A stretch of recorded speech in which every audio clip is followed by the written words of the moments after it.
नमस्कार, मैं युवराज और आप देख रहे हैं प्योर पॉलिटिक्स। भारत और पाकिस्तान के बीच युद्ध की संभावना को लेकर के एक बहुत बड़ा खुलासा हुआ है। अब इसको खुलासा तो नहीं कहेंगे, अमेरिकन फॉरेन पॉलिसी एक्सपर्ट्स की एक थिंक टैंक है, उसने ये कहा है कि 2026 में भारत और पाकिस्तान के बीच में फिर से युद्ध हो सकता है। उसका मतलब यह है कि ऑपरेशन सिंदूर पार्ट 2 फिर से 2026 में शुरू होगा। और जैसा कि भारत के रक्षा मंत्री राजनाथ सिंह और भारत के आर्मी चीफ ने कहा है कि इस बार ऑपरेशन सिंदूर का ये जो पार्ट 2 होगा वो अपने आप में बड़ा विध्वंसक होगा। और पाकिस्तान की तो इस बार खैर नहीं है। आपको याद होगा कि रक्षा मंत्री राजनाथ सिंह ने कहा था कि इस बार तो पाकिस्तान का इतिहास और भूगोल दोनों बदल जाएगा। और ये जो अमेरिकन थिंक टैंक है जिसका नाम है council on foreign relation CFR, उसने ये जो प्रिडिक्शन किया है, ये उसने जो भविष्यवाणी की है कि 2026 में ये युद्ध फिर से शुरू हो सकता है, ऑपरेशन सिंदूर पार्ट 2 फिर से शुरू हो सकता है। तो उसमें भी कोई उतनी ज्यादा आश्चर्य वाली बात नहीं है, क्योंकि प्रधानमंत्री मोदी कह चुके हैं कि ऑपरेशन सिंदूर अभी खत्म नहीं हुआ है, वो चल रहा है। उन्होंने ये भी कहा कि पाकिस्तान की तरफ से कोई भी act of terror, act of war समझा जाएगा।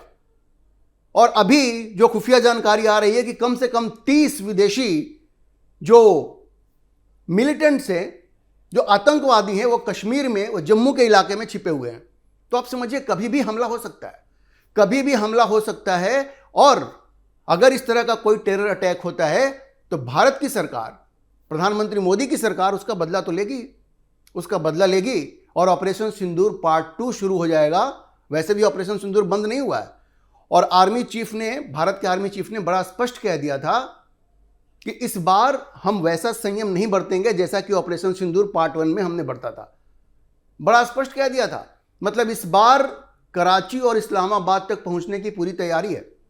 और इस बार आपको याद होगा ऑपरेशन सिंदूर पार्ट 1 में भारत की जो नेवी थी उसने कोई बहुत बड़ा रोल प्ले नहीं किया था, बहुत अपने आप को संयम बरता था भारत की नेवी ने। इस बार कोई भी संयम नहीं बरतने वाला है, इंडियन नेवी भी संयम नहीं बरतेगी। और आप समझिए कि जैसा रक्षा मंत्री ने कहा, अभी कुछ समय पहले कच्छ के रण में भारत ने एक युद्धाभ्यास किया था और वहां जो रणनीति बनी थी कि कैसे कराची पहुंचा जाएगा अगर कोई युद्ध की स्थिति होती है। तो ये 2 फ्रंट वॉर की बात जो पाकिस्तान किया करता था ना, अब भारत ने भी एक प्लान बना लिया है। कहां कहां फ्रंट पे, कहां कहां लड़ोगे हमसे? कश्मीर के फ्रंट पे लड़ोगे, यहाँ रण के कच्छ में, कच्छ के रण में हमसे लड़ोगे, कहां कहां लड़ोगे? सीधे यहां से कराची और इस्लामाबाद पहुंचने की योजना बन चुकी है। तो आप समझिए कि ये जो एक तरह से प्रिडिक्शन किया है अमेरिकी थिंक टैंक ने कि भारत और पाकिस्तान के बीच ऑपरेशन सिंदूर पार्ट 2 2026 में हो सकता है, वो एक बहुत बड़ी संभावना है और सत्य के करीब लग रही है। उसमें कोई आश्चर्य वाली बात नहीं है। अब देखिए, जो ऑपरेशन सिंदूर पार्ट 1 हुआ था वो क्यों हुआ? क्योंकि पहलगाम में पाकिस्तान ने आतंकियों को भेज करके 26 हिंदुओं की बेरहम हत्या करवा दी।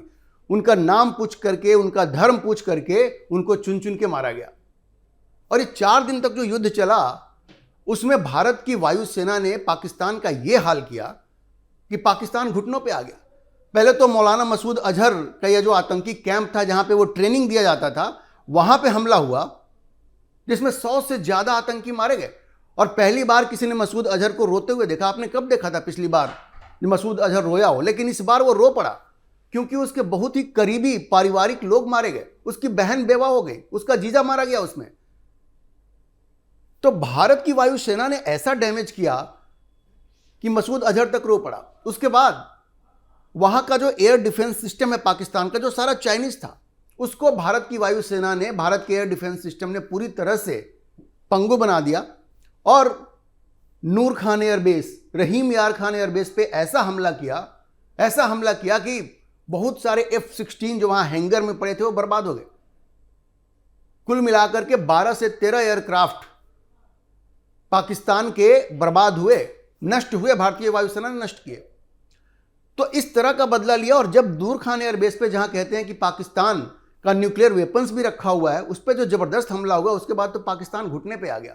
उसने हाथ जोड़ दिए और सीज फायर की भीख मांगी जो भारत ने दे दी। लेकिन इसी के बारे में भारत के आर्मी चीफ ने कहा कि भाई हमने तो संयम बरता, और आपके सीज फायर के प्रस्ताव को मान लिया, क्योंकि 10 मई को स्थिति यह थी कि पाकिस्तान ना तो अटैक करने की स्थिति में था और ना ही डिफेंड करने की स्थिति में था। उसकी वजह यह थी कि उसका एयर डिफेंस सिस्टम पूरी तरह से पंगु हो चुका था, भारत ने बर्बाद कर दिया था। ये जो चाइनीज HQ-9 और HQ-16 था वो पूरी तरह से बर्बाद हो चुका था, मतलब वो डिफेंड करने की स्थिति में था ही नहीं। और उसके पास भारत की एयर डिफेंस सिस्टम इतनी मजबूत थी कि वो भारत पे अटैक करने की स्थिति में नहीं था, क्योंकि भारत का S-400, आपने देखा होगा इंडियन एयरफोर्स के चीफ ने क्या कहा कि S-400 ने तो कमाल ही कर दिया है। तो S-400 ने पाकिस्तान के सारे मिसाइल हमलों को नाकाम कर दिया। तो ऑपरेशन सिंदूर में भारत की जितनी जबरदस्त जीत हुई थी, उसको देखते हुए यह आसानी से कहा जा सकता है कि ऑपरेशन सिंदूर पार्ट 2 जब होगा तो पाकिस्तान अपने आप को बचा नहीं पाएगा। अच्छा देखिए, भारत ने ऑपरेशन सिंदूर पार्ट 1 से सबक लेते हुए अपनी रक्षा तैयारियों को और तेज कर दिया है। अभी आपने देखा होगा जो डिफेंस एक्विजिशन काउंसिल है उसने 79,000 करोड़ के वेपन्स को खरीदने को हरी झंडी दिखा दी है, जिसमें ड्रोन शामिल है। आपने देखा होगा ऑपरेशन सिंदूर में ड्रोन्स दोनों तरफ से काफी इस्तेमाल किए गए। एयर टू एयर मिसाइल्स वो खरीदे जाएंगे, गाइडेड बॉम्ब्स खरीदे जाएंगे। तो 79,000 करोड़ की खरीद को डिफेंस एक्विजिशन काउंसिल ने मंजूरी दे दी है, सहमति दे दी है। उसके अलावा भारत अपनी रक्षा तैयारियों को बहुत ही मजबूत करने में लगा हुआ। देखिए 5 S-400 एयर डिफेंस का ऑर्डर भारत ने रूस को दिया था, 3 तो आ चुका है और 2 2026 में आने वाला है। मतलब 2026 में पांचों के पांचों S-400 बैटरीज भारत के पास होंगी। इसके अलावा खबर यह है कि भारत 5 और S-400 रूस से खरीदने जा रहा है। मतलब कुल मिलाकर भारत के पास 10 S-400 एयर डिफेंस सिस्टम होंगे। इसके अलावा S-500 जो अभी अभी रूस ने उसकी टेस्टिंग की है और डिप्लॉय किया है। S-500 की खासियत यह है कि वो हाइपरसोनिक मिसाइल्स को भी बीच में रोक सकता है, ट्रैक कर सकता है, उसको बर्बाद कर सकता है। और इसके अलावा ये जो स्टील्थ फाइटर जेट्स हैं उनको भी वो ट्रेस कर सकता है और उनको भी न्यूट्रलाइज कर सकता है। मतलब जो हाइपरसोनिक मिसाइल्स हैं उसको भी, और ये जो स्टील्थ फाइटर्स है जैसे अमेरिका का F-22 है या F-35 है या फिर चाइना का J-20 है, इन सबों को ये ट्रैक कर सकता है और उसको न्यूट्रलाइज कर सकता है। तो ये जो S-500 है, भारत रूस के साथ बातचीत कर रहा है, जो ऐसी खबरें आ रही मीडिया में, और भारत S-500 भी खरीदने का मन बना रहा है। इसके अलावा रफाल जो फाइटर जेट्स हैं, जिसके बारे में एयरफोर्स चीफ ने कहा कि ऑपरेशन सिंदूर में बड़ा जबरदस्त प्रदर्शन रहा, उसके बारे में खबर यह है कि 114 रफाल फाइटर जेट्स भारत खरीदने जा रहा है, जिसमें से कि जो 90 होगा वो F-4 होगा, लेटेस्ट वर्जन होगा, और बाकी के जो 24 हैं वो F-5 वर्जन होगा। उसमें थोड़ा वक्त लगेगा। मतलब रफाल भी 114 भारत खरीदने का मन बना चुका है। लेकिन देखिए रफाल 5th जनरेशन का फाइटर एयरक्राफ्ट नहीं है। खबर यह है कि पाकिस्तान चीन से J-35A जो उसका 5वीं पीढ़ी का लड़ाकू विमान है, जो एक्सपोर्ट के लिए सिर्फ है, अब चीन की सेना उसको अब इंडक्ट नहीं कर रही है, लेकिन वो पाकिस्तान को कभी भी दे सकता है। ये तो इधर भारत के कहने पे उसने थोड़ा डिले कर दिया है। तो उसको देखते हुए भारत के पास भी 5th जनरेशन का स्टील्थ फाइटर होना चाहिए। और खबर यह है कि Su-57 3 से 4 स्क्वाड्रन भारत खरीद सकता है। 3 से 4 स्क्वाड्रन Su-57 भारत चीन से खरीद सकता है। तो इस तरह से रक्षा की जो तैयारियां हैं भारत की, भारत पूरी तरह से तैयार है और भारत ने बिल्कुल मन बना लिया है कि अगली बार ऑपरेशन सिंदूर पार्ट 2 होता है तो ये पाकिस्तान का इतिहास और भूगोल, जैसा कि रक्षा मंत्री ने कहा, ये पूरी तरह से बदल जाएगा। और आर्मी चीफ ने तो कह ही दिया है कि हम कोई भी संयम नहीं बरतने वाले हैं। तो पाकिस्तान को यह समझ लेना चाहिए कि आगे से अगला कोई भी बड़ा टेरर अटैक होता है तो भारत उसका मुंहतोड़ जवाब देगा। और जब से आप ध्यान रखिए, उनको यह समझना पड़ेगा कि यहां कोई कांग्रेस की अब सरकार नहीं है। 2016 में जब उरी में अटैक हुआ था, जिसमें करीब 19 मारे गए थे, भारत के सैनिक शहीद हुए थे, उसके बाद सर्जिकल स्ट्राइक हुआ। फिर आप देखिए 2019 में जब वहां पे पुलवामा में CRPF के जवानों को मारा गया जो बस से ट्रेवल कर रहे थे और सुसाइड बॉम्बर ने वहां पे आत्मघाती हमला करके तकरीबन 40 CRPF के जवानों को मारा था। उसके बाद बालाकोट का एयर स्ट्राइक हुआ। तो नरेंद्र मोदी सरकार कभी पीछे नहीं हटती है, वो बदला तो लेती है। और उसके बाद आप देखिए 2025 में जब ये पहलगाम में 26 हिंदुओं की हत्या हुई तो ऑपरेशन सिंदूर पार्ट 1 लॉन्च हुआ।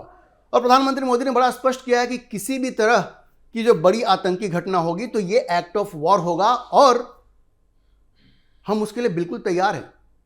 तो अगर जैसा मैंने आपको बताया 30 कम से कम पाकिस्तानी आतंकी भारत में छिपे हुए हैं, इंटेलिजेंस एजेंसीज ये कह रही हैं, तो कभी भी ये हमला हो सकता है। तो 2026 में अगर कोई बड़ा हमला होता है तो ऑपरेशन सिंदूर पार्ट 2 तो शुरू हो ही जाएगा। इसलिए ये जो अमेरिकन थिंक टैंक ये जो कह रही है कि 2026 में भारत और पाकिस्तान के बीच युद्ध होने की संभावना है, इसमें कुछ भी आश्चर्यजनक नहीं है। बिल्कुल हालात वैसे ही दिख रहे हैं और पाकिस्तान की बर्बादी बिल्कुल तय दिख रही है। अच्छा, अब देखिए कि ऑपरेशन सिंदूर पार्ट 1 के दौरान जिस तरह से भारत ने पाकिस्तान के एयर डिफेंस सिस्टम को तबाह किया, HQ-9 और HQ-16 को, उसको देख करके पाकिस्तान बिल्कुल बौखला गया है, डर गया है। और खबर यह है कि अब वो एक बेहतर एयर डिफेंस सिस्टम चाहता है। अब चाइनीज एयर डिफेंस सिस्टम पे तो उसका एतबार रहा नहीं, तो खबरें जैसी आ रही है कि वो अमेरिका से ये चाह रहा है कि वो उसको एयर डिफेंस सिस्टम बेहतर मुहैया करवाए। और डोनाल्ड ट्रंप के साथ मुनीर ने ये अर्जी डाली है कि हमें बेहतर एयर डिफेंस सिस्टम दिया जाए। उसके अलावा जो टर्की है, टर्की से भी पाकिस्तान लगातार ये गुजारिश कर रहा है कि उसको एक बढ़िया एयर डिफेंस सिस्टम दिया जाए ताकि भारत के इन आक्रमणों का जवाब दिया जा सके। तो मतलब पाकिस्तान बिल्कुल डरा हुआ है और वो टर्की और चीन के साथ मिल करके वो चाह रहा है कि कोई ऐसा एयर डिफेंस सिस्टम क्रिएट किया जाए जिससे कि वो अपने आप को बचा सके। लेकिन अभी तक उसको कोई सफलता नहीं मिली है, उसको कोई सफलता नहीं मिली है। और जहां तक ट्रंप की बात है, जिसके दम पे जब से ओवल ऑफिस में जाकर के मुनीर ने लंच किया था, उसको लग रहा था कि ट्रंप उसको बचाएगा, तो खबर यह है कि ट्रंप ने अपने कदम पीछे खींच लिए हैं। ट्रंप अब बिल्कुल भी पाकिस्तान को सपोर्ट करने के मूड में नहीं है। उसने साफ साफ कह दिया कि भाई अब अगर युद्ध की स्थिति होती है भारत के साथ तो कोई हमसे मदद की उम्मीद ना रखो। ये जो क्रिप्टो डील आसिम मुनीर ने करवाई है ट्रंप के परिवार वाली कंपनी के साथ, बात सिर्फ वहीं तक है। ट्रंप कभी भी आकर के मुनीर को बचा नहीं सकता, ये मुनीर को पूरी तरह से मालूम है। और ना ही एयर डिफेंस सिस्टम देने का कोई वायदा किया है और ना ही कोई नया वेपन देने का वायदा किया। जो F-16 पहले से है उसके लिए कुछ पार्ट पुर्जा जरूर ट्रंप ने दिया है, लेकिन कोई बड़ा डिफेंस डील करने के मूड में ट्रंप बिल्कुल नहीं है। पाकिस्तान तो ये चाह रहा है कि F-35 अमेरिका पाकिस्तान को दे दे। भारत को बेचने की कोशिश तो ट्रंप कर ही रहे हैं, लेकिन पाकिस्तान ये चाहता है कि F-35 उसको मिले ताकि वो भारत के ऊपर हमला करके भारत का नुकसान पहुंचा सके, जो वो ऑपरेशन सिंदूर के दौरान नहीं कर सका था। लेकिन ट्रंप ने साफ मना कर दिया है। और वहां की जो स्टेट डिपार्टमेंट है और वहां का जो पेंटागन है, उसने साफ कहा है कि इस एरिया में, इंडो पैसिफिक रीजन में, भारत ही अमेरिका का मित्र होगा, क्योंकि इस एरिया में अगर चीन को टैकल करना है तो भारत ही चीन के सामने खड़ा हो सकता है, जो कि गलवान के युद्ध में भारत ने दिखाया था। गलवान के युद्ध में आपने देखा था कि भारत के तो 21 सैनिक शहीद हुए थे, लेकिन चीन के भी 50 से ज़्यादा सैनिक मारे गए थे, अगर ऑस्ट्रेलियाई और अमेरिकी मीडिया की बात हम माने तो। वैसे चीन ने तो सिर्फ 4 सैनिकों की शहादत को ही स्वीकार किया था, लेकिन अमेरिकी और ऑस्ट्रेलियाई मीडिया ने साफ साफ कहा था कि 50 से ज़्यादा चीनी सैनिक मारे गए हैं। तो आप ये समझिए कि मुनीर को एक हद से ज़्यादा ट्रंप मदद नहीं कर सकते, और मुनीर को ये बात समझ में आ गई है, इसलिए वो चीन और टर्की के आगे हाथ जोड़ करके ये कह रहा है कि भाई हमें एयर डिफेंस सिस्टम दो ताकि हम अपने आप को बचा सकें। अभी के लिए इतना ही। हम इस खबर पर नजर बनाए रखेंगे और आपको अपडेट करते रहेंगे। इस विषय पर आप क्या सोचते हैं, अपनी राय कमेंट बॉक्स में जरूर लिखें। और अगर आपको ये वीडियो पसंद आया हो तो आप इसे लाइक करें, शेयर करें और हमारे चैनल को सब्सक्राइब जरूर करें।